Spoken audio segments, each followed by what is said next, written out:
Assalamualaikum warahmatullahi wabarakatuh. Waalaikumsalam Waalaikumsalam warahmatullahi wabarakatuh. Bismillahirrahmanirrahim. Alhamdulillahirabbil alamin. Wa bihi nasta'in wala umuri dunya waddin. Wassalatu wassalamu ala asyrafil anbiya'i wal mursalin sayyidina wa maulana Muhammadin wa ala alihi wa sahbihi ajmain.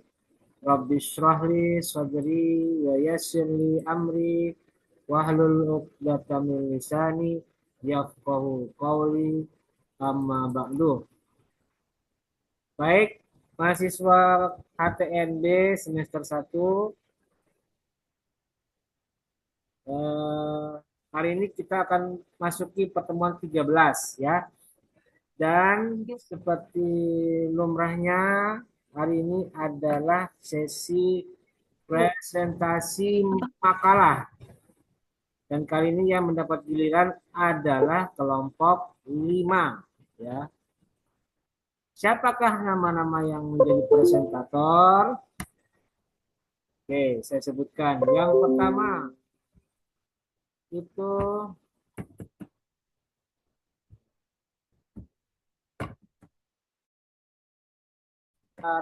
Fatir Al-Fatih, Muhammad Dafa Junaidi, Rifa Fazria, 4 Rizko Aula, dan Ahmad Apriyadi. Oke. Seluruhnya sudah hadir belum? Mana ini? Yang pertama. Hadir, Pak. Yang pertama siapa tadi?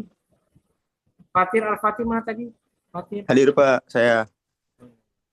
Mana videonya? Ayo, Kang Fatir. Benar, Pak. Ya, saya. Sudah siap. Ya, oke. Saya add spotlight. Berikutnya Muhammad Dafa Junaidi. Mana Dafa Junaidi? Hadir, Pak. Mana, Mang? Ini, Pak. Oke, siap. Ini dia ya. Berikutnya yang ketiga itu Rifa Fazria. Mana? Ada. Teh Rifa. Perempuan kan ya? Teh Rifa. Mana orangnya? Ada ya. Oke, berikutnya Rizko Aula. Rizko, ini perempuan apa laki-laki? Rizko. Hadir, Pak. Oh, gimana videonya Teh Rizko? Ini nggak bisa on, Pak. Yo, kumaha ya? Apa saya kalau mau spotlight kan itu kalau tidak ada videonya ya. Pak dibantu. Siapa yang dekat dengan Rizko? Atau gabung lah. Apa? Oh, itu. Mantap. Oke, berikutnya Ahmad Apriyadi. Ada Kang Ahmad, Kang Apri. Ada ya? Saya, Pak. Nah, Hadir. oke, ya, ada. Jadi yang belum bisa itu si siapa tadi?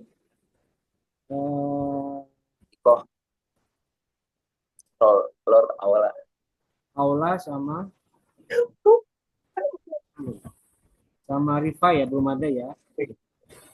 Dan nanti yang akan menjadi moderator adalah saudari kita Teteh Reina Hukniati Nur Aziza.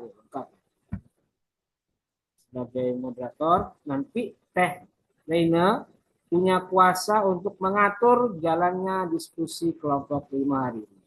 Artinya, seluruh pertanyaan nanti kalau ada sesi diskusi, sesi tanya jawab, Reina yang menentukan apakah mau berapa sesi, kemudian setiap sesi berapa pertanyaan, mangga aturan. Itu kuasanya Reina. Dan Reina punya kuasa juga untuk meng-cut misalnya pertanyaannya tidak relevan, tidak atau jauh dari konteks materi hari ini ya. Dan nanti kalau ada pertanyaan yang kurang jelas, Reina bisa memberikan bantuan penjelasan. Karena kuasanya cukup besar hari ini. Oke. Dan nanti saya sudah angkat Reina sebagai akan saya angkat Reina sebagai co-host nih, saya angkat. Ya. Dan nanti Reina bisa men-spotlight. Bisa ya, Reina men-spotlight ya. Paham maksudnya men-spotlight? Yaitu ya ini kayak ini kalau kalau kalau kelihatan bisa lewat ini mode view speaker. Nah, itu kan kelihatan tuh berapa orang yang tampil di situ. Nanti kalau misalnya sesi tanya jawab, pindah ke mode galeri biar nanti semua teman-teman bisa muncul di layar Zoom, gitu ya. Nah, ini yang ngatur ini. Saya pokoknya nanti off dulu. Jadi saya melihat hasilnya dari YouTube dari hasilnya nanti. Karena ini direkam sudah berjalan rekamannya nanti bisa dilihat. Oke, nanti sambil menunggu saudari Riva dan saudari Rizko untuk segera muncul ya. Sudah bisa belum Rizko? Udah Pak, udah bisa. Mana ada gambarnya? Ini masih kosong. Nah, oke, itu muncul udah ya. Nah, sekarang saya tampilkan di spotlight ya. Oke, tinggal Riva yang belum ya. Oke, silakan, Mangga. Saya persilakan saudari Reno untuk memulai diskusi hari ini. Mangga, aturan. Mati lagi. Kamu sudah masuk. Assalamualaikum warahmatullahi wabarakatuh. Waalaikumsalam. Waalaikumsalam warahmatullahi wabarakatuh. Assalamualaikum warahmatullahi wabarakatuh. Selamat pagi semua. Saya ucapkan terima kasih kepada dosen pengampu mata kuliah Pak Ahmad Harisul Miftah, MSI, dan teman-teman yang sudah hadir pada Zoom meeting pada hari ini untuk mendengarkan presentasi dari kelompok 5 yang akan membahas materi tentang perbandingan aliran pemikiran tentang kehendak mutlak Tuhan dan keadilan Tuhan. Sebelum memulai presentasi, izinkan saya memperkenalkan diri dan memperkenalkan anggota kelompok 5. Saya Raina Hukmiyati Nur Aziza selaku moderator pada presentasi hari ini dan saya akan memperkenalkan anggota kelompok 5. Yang pertama, Muhammad Fatir Al-Fatih sebagai presentator 1, Ahmad Apriyadi sebagai presentator 2, Rifa Fazria sebagai presentator 3, Muhammad Dafa Junaidi sebagai presentator 4, dan Rizko Aola sebagai presentator 5. Selanjutnya, langsung saja pada materi kita hari ini akan disampaikan oleh Muhammad Fatir Al-Fatih sebagai presentator 1.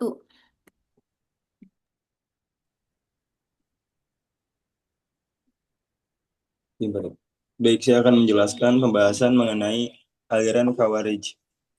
Aliran Khawarij. Kalau ada PowerPoint-nya bisa ditampilkan ya, Reina. PowerPoint-nya ya. Enggak.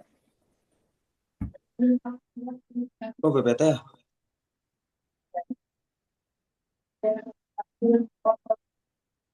Bentar.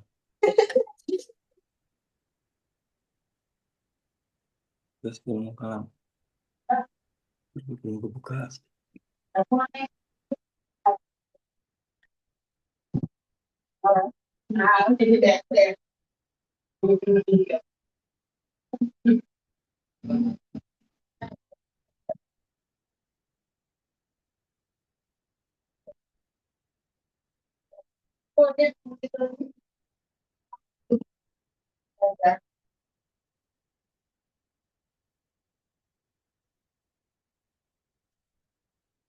Ren, bisa nampilin ini enggak?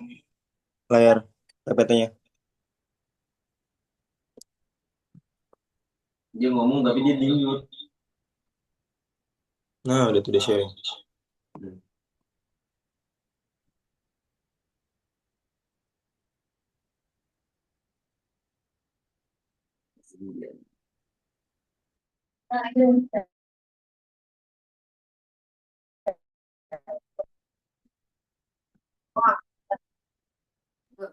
Patir nge-lag. Tir. Aku nge-lag ininya. Belum. Ininya. Buat ininya. Buat nampilin layar? Iya. Nampilin layarnya. Ya belum. Ya kan belum.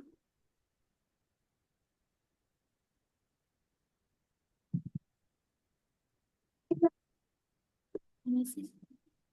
Tatiana. Patir nggak bisa. Aduh. Jadi langsung aja tanpa PPT. Lanjut aja makalahnya dibagiin gitu.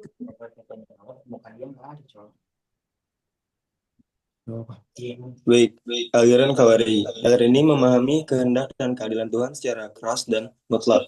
Mereka menilai bahwa manusia memiliki tanggung jawab penuh atas amal perbuatannya. Orang yang melakukan dosa besar dianggap kafir dan wajib diperangi. Bagi Khawarij, keadilan Tuhan menuntut agar setiap amal perbuatan manusia dibalas sesuai dengan kadar dosanya.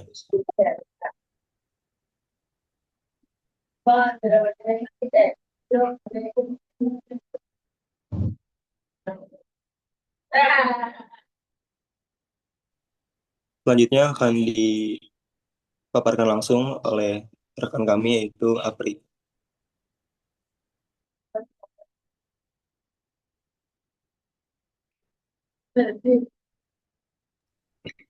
Baik, berikutnya aliran Mu'tazilah. Aliran ini menekankan keadilan dan rasionalitas Tuhan. Menurut mereka, Tuhan tidak mungkin berbuat zalim atau memaksakan kehendak kepada manusia. Manusia memiliki kebebasan atau free will penuh untuk berbuat baik atau buruk, dan Tuhan akan memberikan balasan sesuai amal perbuatannya. Kehendak mutlak Tuhan dibatasi oleh keadilannya, sebab jika Tuhan memaksa manusia lalu menghukumnya, hal itu dianggap tidak adil. Baik, selanjutnya akan dijelaskan oleh Rifa. Ada belum?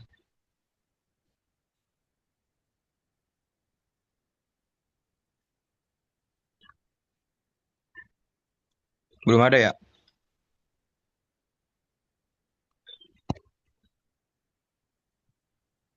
Dava, silakan. Ya, langsung saja ya. Aliran Asyariah. Ya, Iya, betul sekali. Iya. aliran Asyariah berbeda dengan Mu'tazilah. Aliran Asyariah berpendapat bahwa kekuasaan dan kehendak Tuhan bersifat mutlak dan tidak terbatas. Segala sesuatu terjadi karena kehendak dan kekuasaan Tuhan semata, bukan karena kehendak manusia. Tuhan bebas memberikan pahala atau siksa sesuai kehendaknya, dan hal itu tetap dianggap adil karena sumber keadilan itu sendiri adalah Tuhan. Manusia hanya memikir peran kecil atau KASB dalam pembuatannya, bukan kehendak penuh. Terus selanjutnya akan dibacakan dengan Rizko Allah. Baik, langsung saja. Tujuan tarekat dalam tasawuf. Aliran ini terbagi menjadi dua, Maturidiyah Samarkand dan Maturidiyah Bukhara. Maturidiyah Samarkand lebih dekat dengan pandangan Mu'tazilah bahwa kehendak mutlak Tuhan dibatasi oleh keadilannya. Tuhan tidak mungkin berbuat zalim, tidak membebani manusia di luar kemampuannya, dan selalu bertindak adil. Selanjutnya, Maturidiyah Bukhara lebih dekat dengan Asy'ariyah bahwa Tuhan memiliki kehendak mutlak dan dapat berbuat apa saja sesuai kehendaknya. Namun, tetap diyakini bahwa semua perbuatan Tuhan pasti baik dan tidak ada tujuan buruk di baliknya.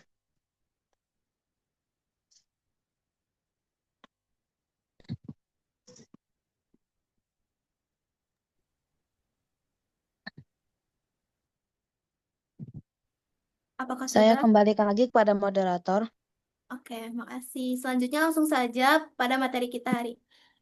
Baik, sekian yang bisa kami sampaikan tentang materi ini. Selanjutnya kami akan membuka sesi tanya jawab.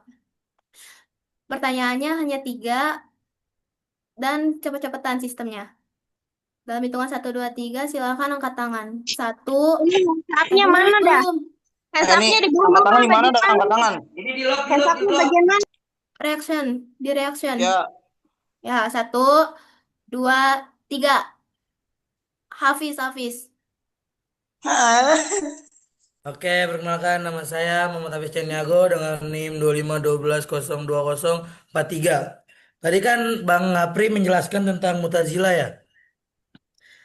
Terus apa namanya, mengapa Mutazila berpandangan bahwa Tuhan tidak mungkin berbuat zalim atau memaksa kehendak kepada manusia gitu Bang Apri. Iya, Kata pertanyaannya saya kirim ya. iya Bang. Oke, makasih. Selanjutnya, pertanyaan kedua. 1, 2, turunin dulu itu. Satu, turunin. hah? Turunin.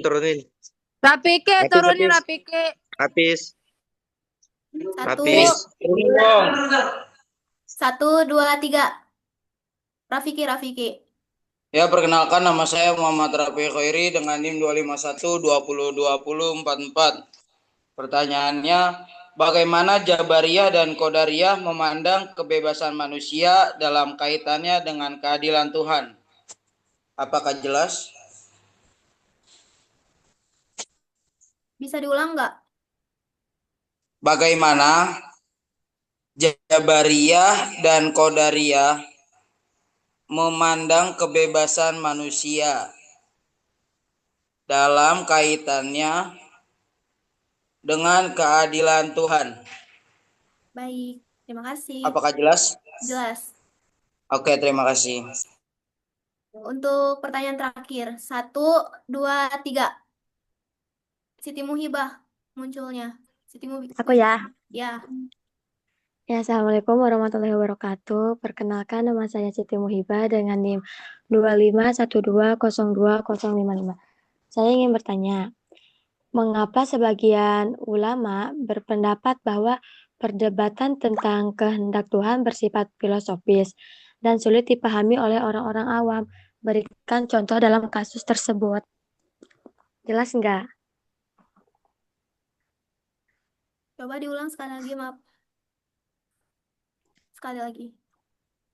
Ya, aku ulang ya. Hmm. Mengapa sebagian ulama berpendapat bahwa perdebatan tentang kehendak Tuhan bersifat filosofis dan sulit dipahami awam? Berikan contoh dalam kasus tersebut. Terima kasih. Ya, sama-sama. Tutup ya, ditutup.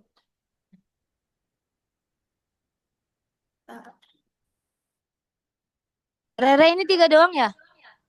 Ya, 3 dulu. Kalau sempat baru nambah.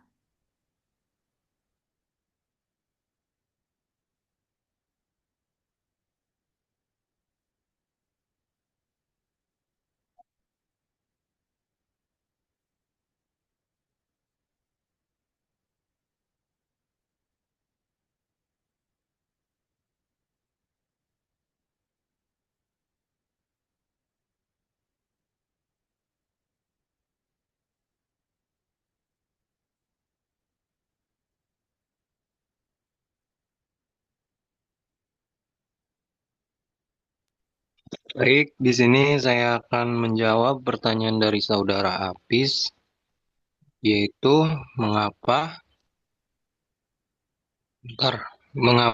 Mutazila berpandangan bahwa Tuhan tidak mungkin berbuat zalim atau memaksakan kehendak manusia.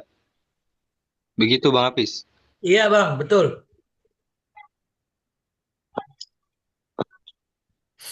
Benar.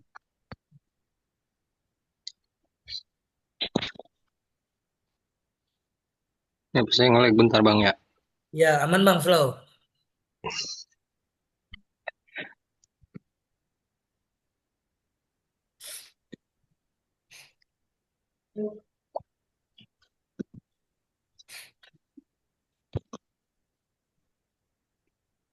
Baik, karena yang pertama prinsip al-adli, yaitu Tuhan Maha Adil. Bagi Mutazilah, keadilan Tuhan bukan sekedar sifat, tapi standar rasional. Sesuatu yang zalim menurut akal pasti tidak dilakukan Tuhan. Mengapa? Karena zalim itu menempatkan sesuatu yang bukan pada tempatnya. Tuhan kan maha sempurna, sehingga mustahil melakukan tindakan yang tidak layak. Gitu. Terus, kenapa manusia memiliki kebebasan penuh? Karena Mu'tazilah menegaskan perbuatan manusia murni hasil pilihan manusia, bukan dipaksa oleh Tuhan. Jika Tuhan memaksakan perbuatan manusia, jika Tuhan memaksakan perbuatan kepada manusia, lalu menghukumnya atas perbuatan tersebut, maka itu zolim. Dan karena Tuhan mustahil untuk zolim, maka paksaan ilahi tidak mungkin terjadi. Jadi simpelnya gini Bang Apis, Iya. karena nggak mungkin Tuhan tuh berbuat zolim. Oke, terus? Gini bentar. Karena zolim itu kan artinya menempatkan sesuatu yang bukan pada tempatnya, kayak eh bentar.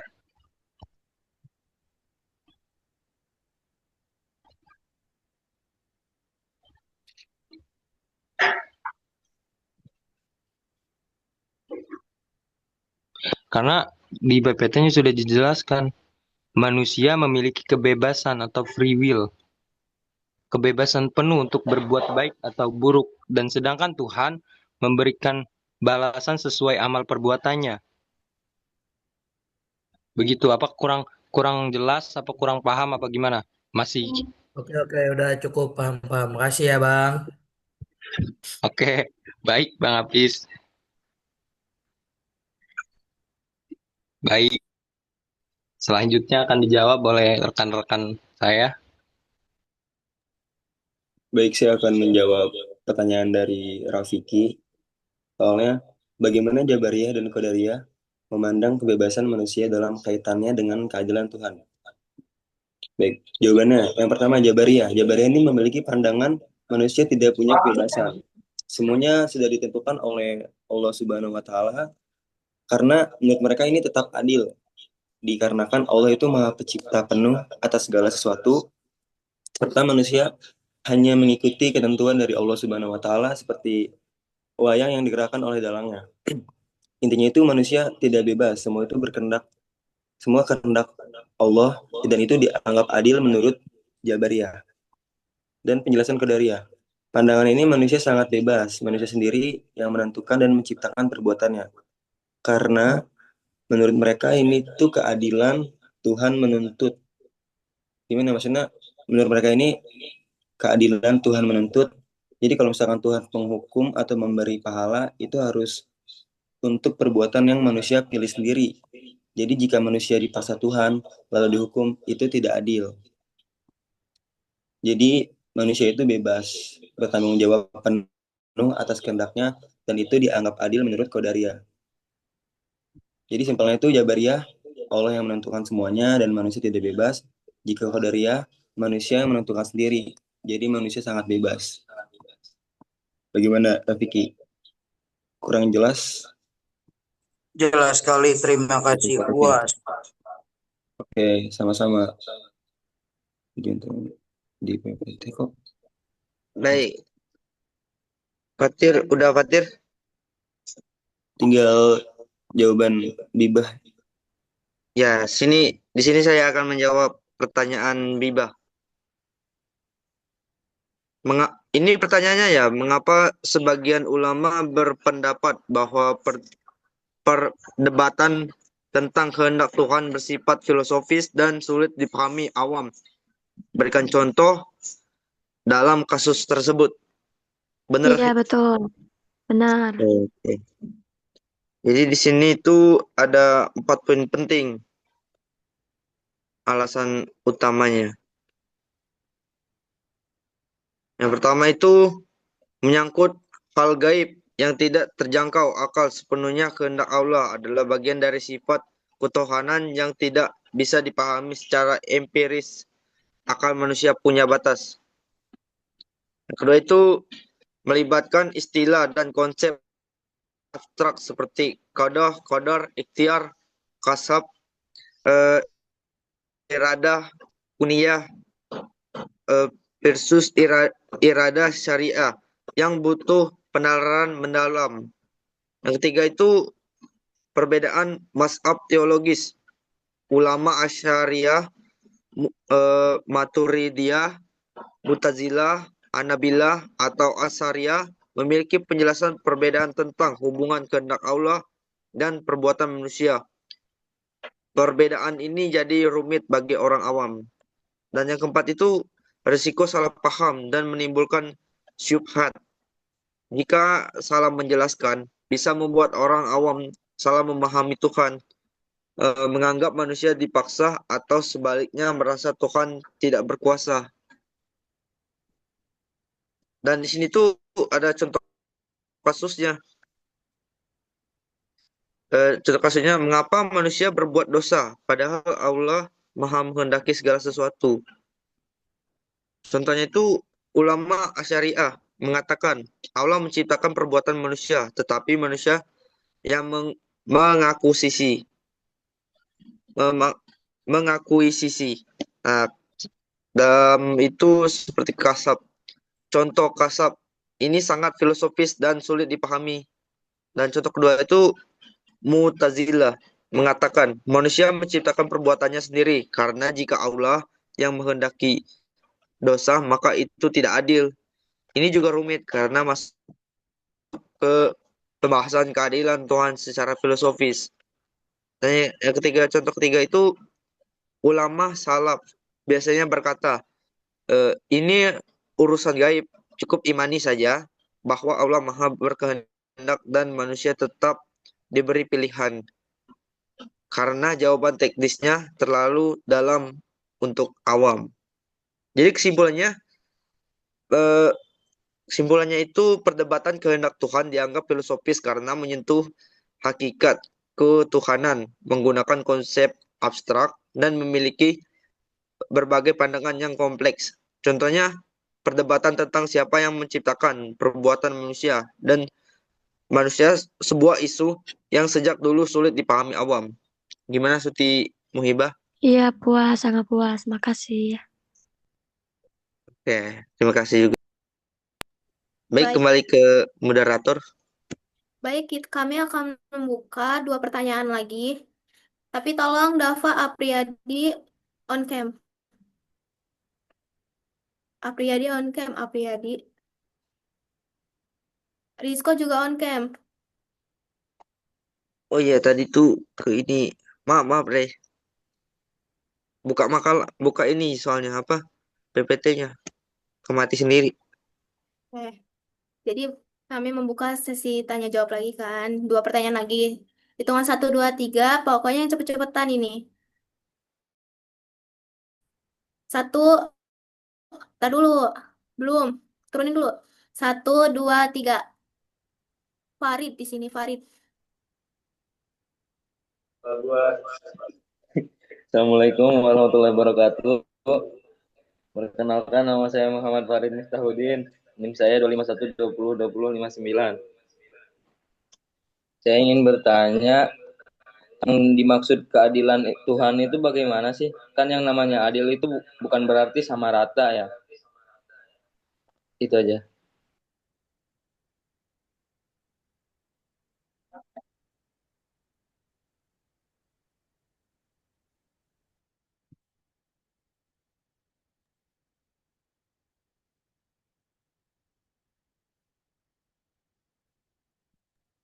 Kita buka satu lagi. 1, 2, 3. Aisyah. Silakan Aisyah. Oke, baik. On cam, Perkenalkan. On cam. Sebentar.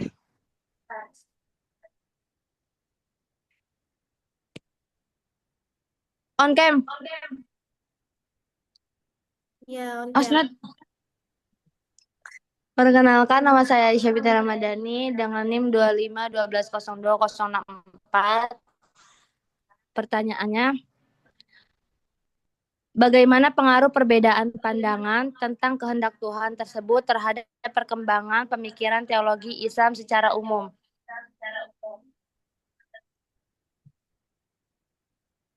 Untuk pertanyaannya nanti di-share ya.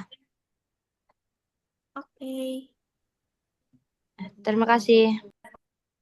Kasih Aisyah.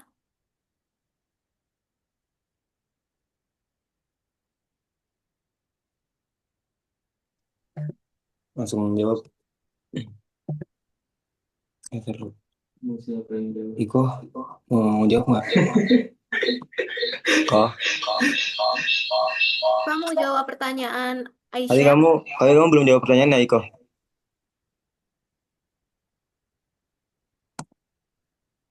Jadi Aku jawab pertanyaan aku aja. Aisyah. Jadi aku jawab pertanyaan Farid. Soalnya apa itu keadilan Tuhan ya? Keadilan Tuhan Buka itu dulu. Farid. Oke. Nah, gue baca soalnya dulu. Apa yang dimaksud keadilan Tuhan itu? Bagaimana? Kan yang namanya adil bukan berarti sama rata ya.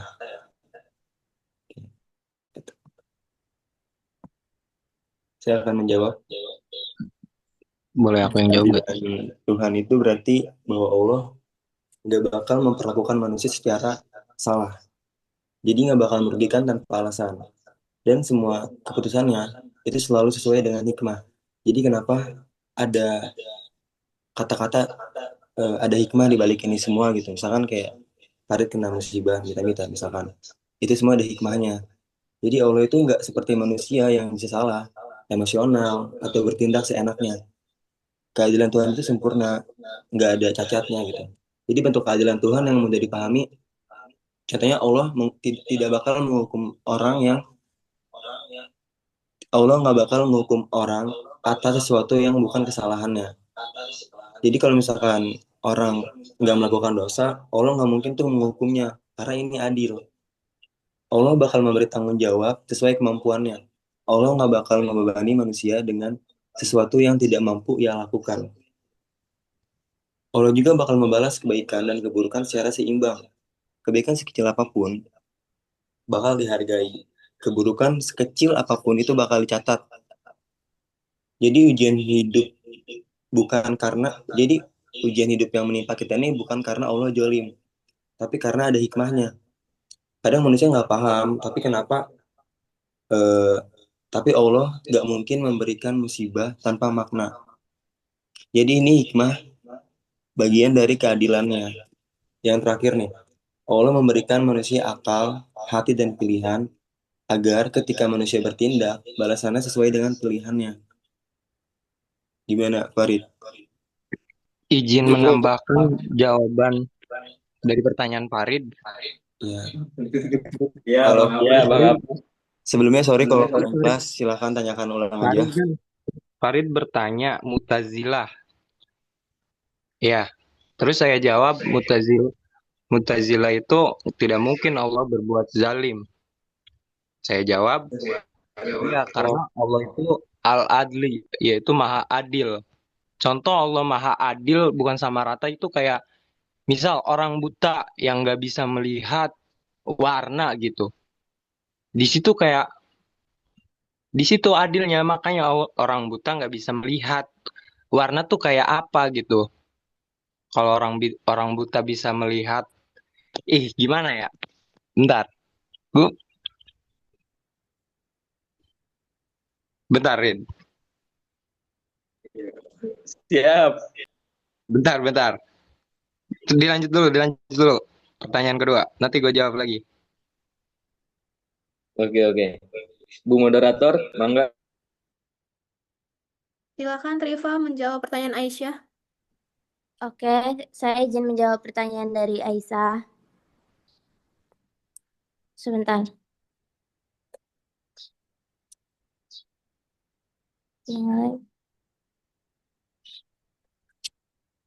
Bentar ya. Aisyah kan tadi bertanya, bagaimana pengaruh perbedaan pandangan tentang kehendak Tuhan tersebut terhadap perkembangan pemikiran teologi Islam secara umum. Jawabannya itu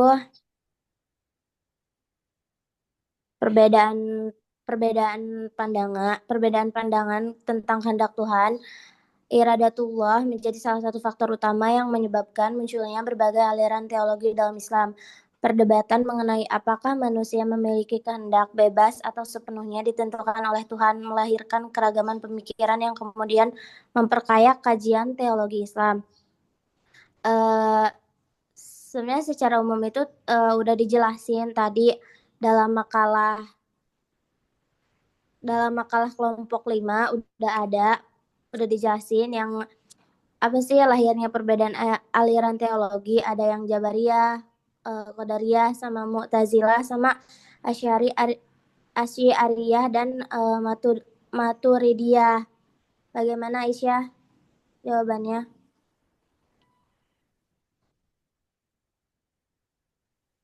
Aisyah. Iya, Bu Asrifa. Oke. Itu jawabannya itu sebenarnya ada di makalah saya. Kan tadi apa sih namanya perbedaan gitu ya, pandangan gitu. Sebenarnya itu ada pas Ya. yang bagian keempat itu. Oke. Terima kasih Aisyah. Ya, baik, makasih. Hmm. Ahmad Apriyadi jadi menambahkan tidak? Jadi gini, konsep keadilan itu makanya nggak sama rata itu dibaratin kayak orang buta yang buta dari kecil gitu. Nah, Allah itu maha adil, makanya Allah tuh nggak menampakkan wujudnya. Kayak gimana nasibnya orang buta yang nggak tahu warna dari kecil misal, nggak tahu itu warna hitam, putih, merah gitu. Makanya di situ. Kenapa? Siapa tadi? Oke, lanjut. Jadi gini. Kenapa? Bentuk keadilan Tuhan tuh kayak ya tadi orang buta. Makanya Allah tidak menampakkan wujudnya kayak kayak kita gitu, kayak ya gimana nasibnya orang buta kalau kalau Allah menampakkan wujudnya, sedangkan dia aja warna aja dia tidak tahu, warna bahkan warna hitam itu hitam aja nggak tahu gitu. Di situ makanya Allah disebut adil, maha adil gitu, Farid. Paham nggak?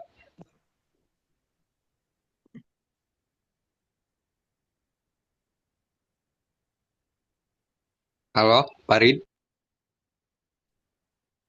Paham Bang. Tapi saya izin menyangkal. Iya, silakan. Jadi kesimpulan dari penjelasan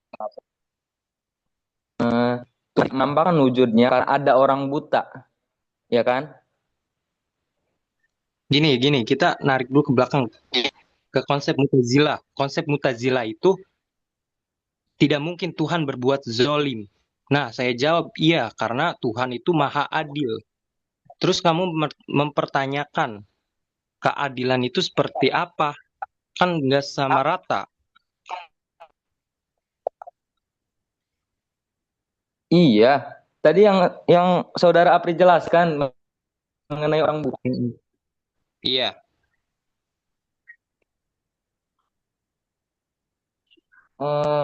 Tuhan tidak akan lucu karena adanya orang buta kan? Iya. Iya, saya ngibaratin kayak gitu. Kalau mengibaratkan seperti itu, mengapa Tuhan menciptakan orang buta? Kamu sama saja kayak menanyakan mengapa Tuhan menciptakan manusia. Itu Kan namanya tadi takdir. mengibaratkannya ke orang buta. Iya. Saya mempertanyaannya juga.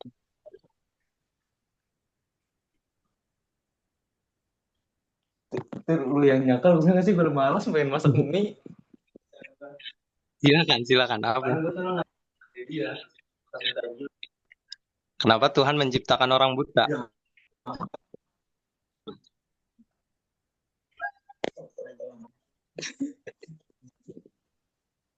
Jadi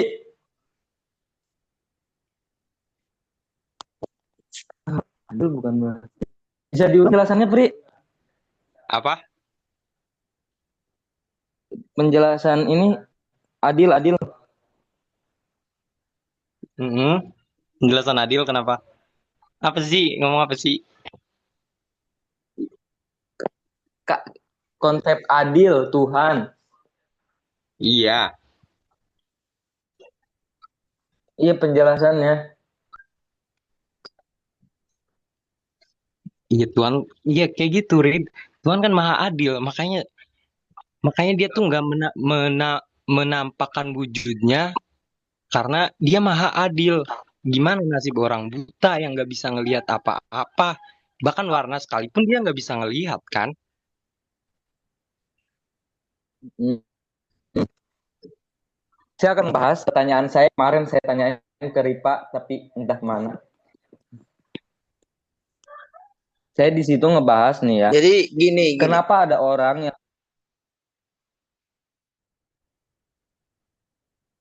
Ntar dengerin dulu. Kenapa ada orang yang bunuh diri?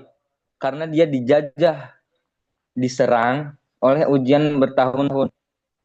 Dia di situ udah sabar selama sekian tahun, bertahun, tapi ujiannya baik. Dia putusin buat bunuh diri. Nah, terus apa itu yang beradil? Dia udah bertahun-tahun nih. Ya, saya tahu bunuh diri itu salah. Bunuh diri itu hal yang aneh. Tapi itu kan udah bersabar bertahun-tahun. Itu yang dimaksud adil.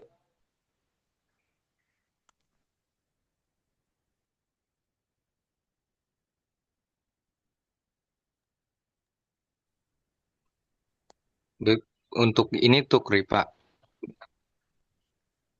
Kemarin saya tanyain ke Enggak, Ripa. masih mempertanyakan pertanyaan kemarin dan ada kaitannya dengan konsep keadilan gitu. Iya.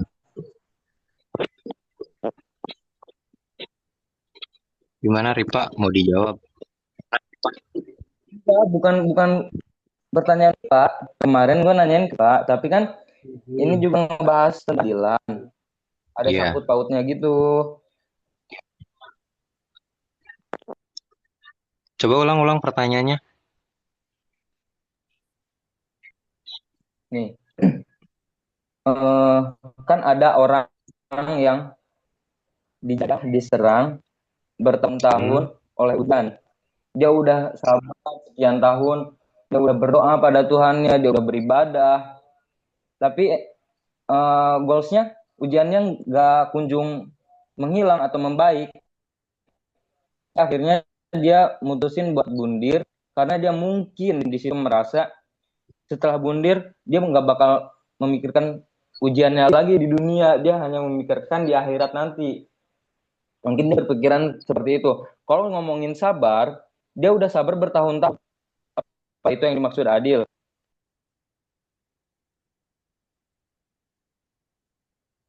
Gimana?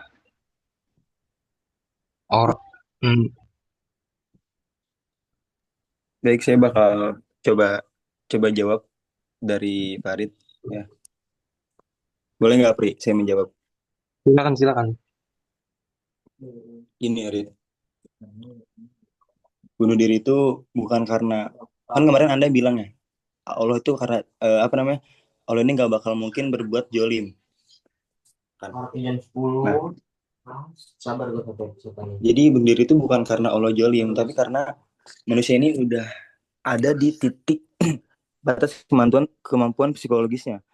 Jadi biasanya itu karena mentalnya itu udah hancur ya, dan dia nggak punya tempat cerita, mungkin merasa sendirian. Jadi dia udah nggak kuat lagi nih.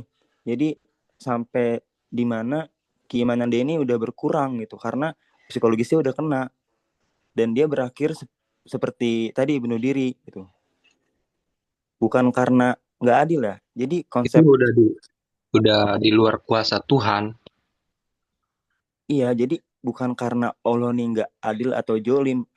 Kan tadi saya udah jelasin kan, gak mungkin Allah nih ngasih ujian ke kita kalau nggak ada hikmahnya. Mungkin di balik itu semua itu bakal ada sesuatu yang bahagia gitu di balik kesusahan dia sekarang. Karena kita kalau ngelihat contoh yang di ini tuh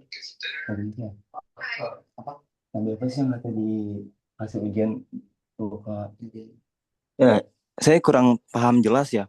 Contoh nabi apa? Intinya kan ada Nabi Ayub kan, yang beliau diberikan ujian bertahun-tahun begitu beratnya kan, luka ini ya, luka pokoknya borokan parah, tapi nah sampai bahkan beliau ditinggalkan oleh istrinya gitu. Tapi karena beliau berteguh kuat pada keimanan dan terus teguh ya. Jadi Bertawakal kepada iya Tuhan. bertawakal. Di situ Tuhan membantu, Rin. Di situ letak adilnya Tuhan. Nah, endingnya beliau sembuh kan, Rid. Nah, jadi kita ngambil contoh seperti nabi kita yang kayak gitu. Nah, bedanya ini manusia kan, jelas beda dengan nabi. Jadi kalau misalkan nanya konsep adilan, Allah tuh adil ya tadi yang sudah saya jelaskan, tapi emang itu manusia udah berada di titik paling rendah hidupnya dan sampai dia tuh nggak mampu lagi bertahan, Rid, dan berpikiran untuk bunuh diri gitu. Kalau misalkan kurang jelas silakan kita diskusi lagi. Permisi. Gimana? Jadi berarti kalau dengan dia bunuh diri itu disebut dengan adil. Enggak, bukan gitu konsepnya. Tadi kan jadi itu tuh emang manusia sendiri itu udah nggak kuat. Jika sudah melakukan itu tuh udah di luar kuasa Tuhan. Itu udah bukan disebut keadilan, bukan adil lagi gitu. Dia kan misal diberi cobaan terus menerus. Kalau dia masih berpegang teguh sama imannya, bertawakal, pasti dia bakal ini.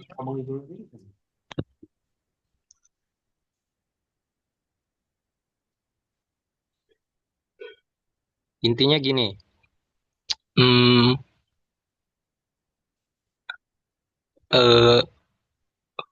gimana Fatir? Kok saya? Jadi intinya itu adil nih bukan berarti hidup selalu enak terus gitu. Kalau misalkan kita ngelihat kehidupan kita sehari-hari, pasti kita sering ngerasain nih. Pasti mungkin berpikir juga ya sedikit ya, kayaknya Allah kurang adil ya. Tapi setelah dipikir-pikir nggak kayak gitu. Jadi adil nih bukan hidup tanpa masalah. Adil nih Allah tidak bakal, intinya adil nih Allah ini nggak bakal memberikan beban yang mustahil ditanggung. Dan setiap ujian pasti punya nilai atau hikmahnya sendiri yang tadi saya sudah bahas ya. Meskipun manusia tidak melihat hasilnya di dunia, tapi kan bisa aja di akhirat nanti. Kadang keadilan Allah itu bukan langsung terlihat di dunia, tapi kan di akhirat nanti gitu. Nah, contohnya gini deh nih, contohnya gini. Ada orang baik nih yang disakitin seumur hidup. Apakah dia rugi? Jawabannya enggak. Mungkin dia rugi di dunia, tapi di akhirat dia bakal dibalas jauh lebih besar kebaikannya oleh Allah Subhanahu wa taala gitu dari orang yang nyakitin dia itu. Gue muter-muter gak sih? Enggak, menurut saya itu jawabannya udah make sense, udah nyambung. Ya, pas itu, pas. Kalau misalkan kurang jelas diskusin lagi aja nggak apa-apa. Udah cocok. Gimana Farid? Bang, terima kasih. Asai.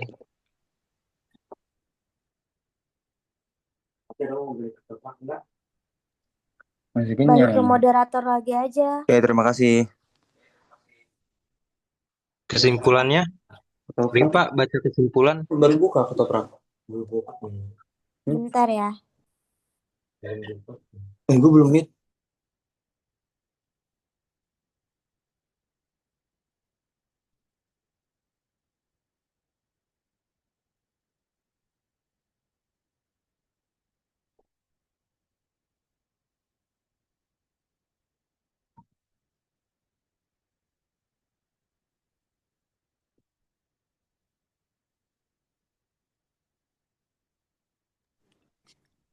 Baik, saya akan menyampaikan kesimpulannya. Jadi, kesimpulan dari pembahasan tentang kehendak mutlak Tuhan dan keadilan Tuhan dalam ilmu kalam muncul karena adanya perbedaan pandangan ulama terhadap hubungan antara kekuasaan Tuhan dan kebebasan manusia. Beberapa aliran kalam memberikan penjelasan yang berbeda-beda mengenai sejauh mana manusia memiliki kehendak bebas serta bagaimana keadilan Tuhan dipahami. Dari keempat aliran kalam tersebut, perbedaan ulama terletak pada hubungan antara kehendak mutlak Tuhan dan kebebasan manusia. Mu'tazilah dan Maturidillah sama menekankan keadilan Tuhan dan kebebasan manusia, sehingga kehendak Tuhan dibatasi oleh keadilannya. Asy'ariyah dan Maturidillah Bukhara menekankan kemutlakan kekuasaan Tuhan, sehingga semua yang terjadi adalah kehendak dan ketetapan Tuhan semata. Sementara Khawarij menekankan tanggung jawab penuh manusia atas amalnya dengan pandangan yang keras terhadap dosa besar. Dengan demikian, perdebatan ini menunjukkan upaya para ulama kalam untuk menyeimbangkan konsep kekuasaan mutlak Tuhan dengan keadilan dan tanggung jawab manusia dalam menjalankan kehidupan. Oke, sudah.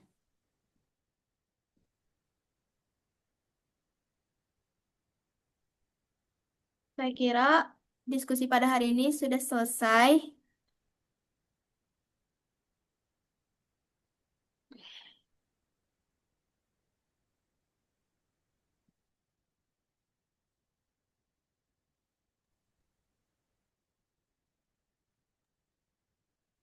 Jadi kan saya kira diskusi hari ini udah selesai. Ayu Ting Ting is eating. Thank you for everything. Oke. Wassalamualaikum warahmatullahi wabarakatuh. Waalaikumsalam warahmatullahi Waalaikumsalam wabarakatuh. warahmatullahi wabarakatuh. Satu.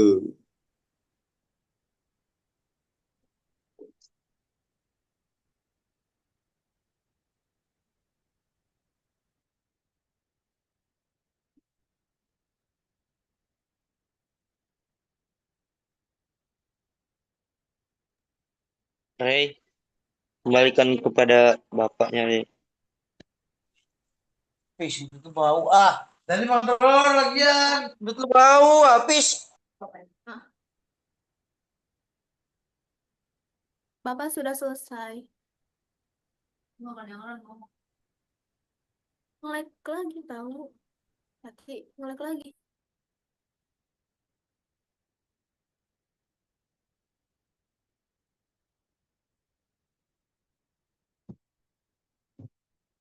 Mau.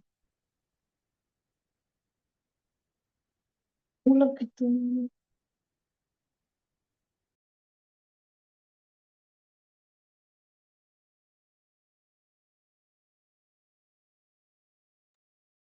Kembalikan kepada bapaknya, Rey.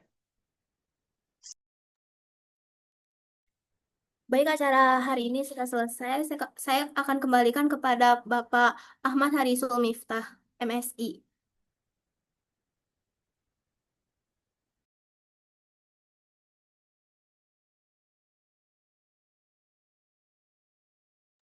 MSI. Ilmu kalam. Marganya, itunya sarjananya loh. Titelnya itu. Gelarnya. Gelar-gelarnya. Marga. Iya. Caniago. Margarito nggak kan? Ngapa, Cok? Gua Weh, mulutnya Caniago. mau ikutan tawa.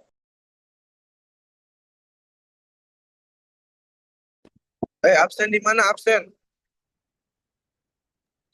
Baca GCR, Classroom. GCR, baca. Oke, makasih. Mungkin bapaknya lagi sibuk teman-teman, jadi tunggu saya. Ini udah belum, woi?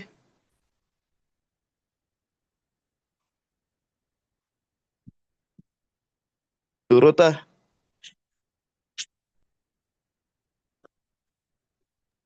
Mohon mulutnya dijaga ya, teman-teman. Oke, sudah selesai belum ini diskusinya? Tanya jawabnya Sudah, Bapak. Oke, ya. Baik.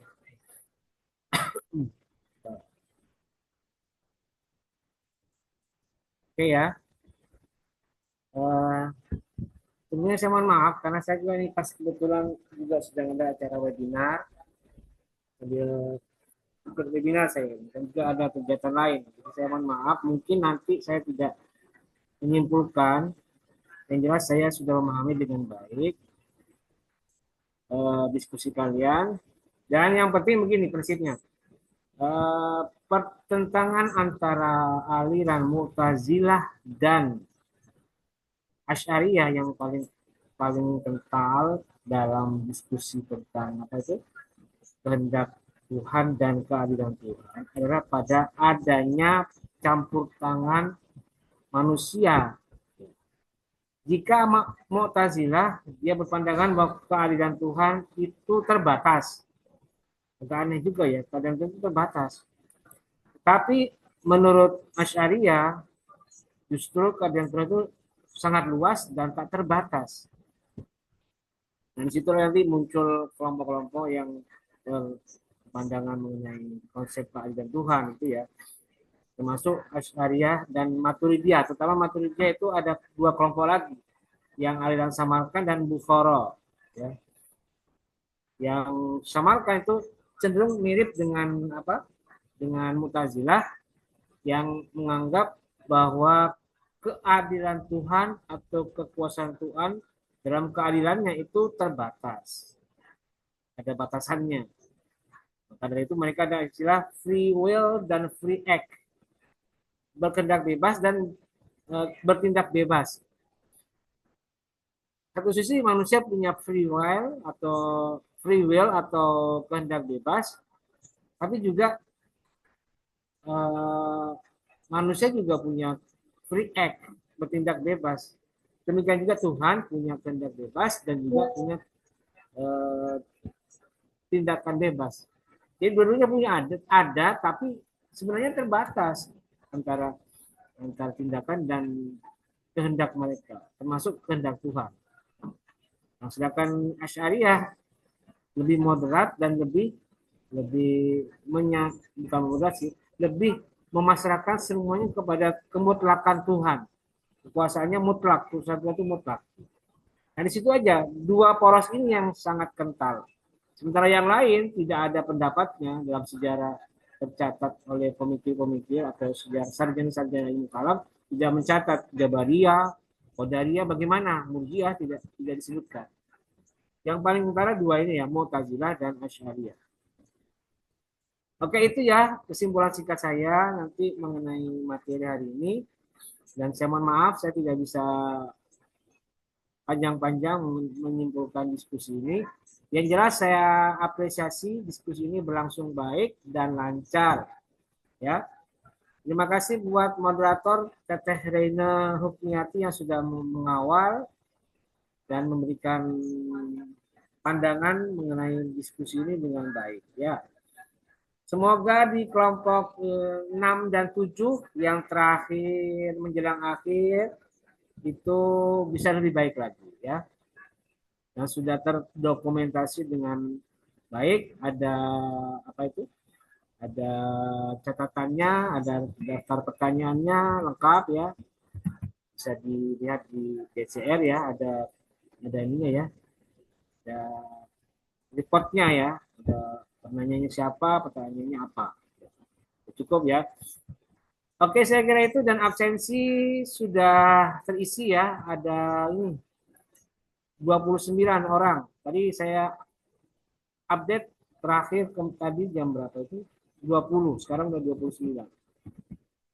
Total kelas HTNB berapa orang, Reina? 24, Pak. 24, kok 29? Di sini 34. 34, Pak. 34, Pak. Ini 24 sih. Oke ya, 34 ya, kurang 3 itu. Kurang 5. Atau ada yang tidak aktif atau tidak masuk atau gimana? Ya udahlah. Ada yang masuk, ada yang tidak masuk atau memang sudah tidak ada? Rena, temannya ini yang 5 orang. Hari ini nggak ada yang konfirmasi, Pak. Iya, sudah. Oke, baik ya. Terima kasih dan sampai bertemu minggu depan untuk kelompok 6 dan 7. Semoga saya bisa tetap mendampingi kalian dan bisa berbagi pengetahuan dalam diskusi yang akan datang. Baik, terima kasih. Dan mari kita akhiri bersama-sama dengan membaca lafaz hamdalah. Alhamdulillahirrabbilalamin. Terima kasih. Wallahu Wassalamualaikum warahmatullahi wabarakatuh. Waalaikumsalam warahmatullahi wabarakatuh. Kita beri aplaus kelompok 5. Silakan tepuk tangan atau emoji aplaus ya. Oke, yang banyak tuh. Mungkin tuh.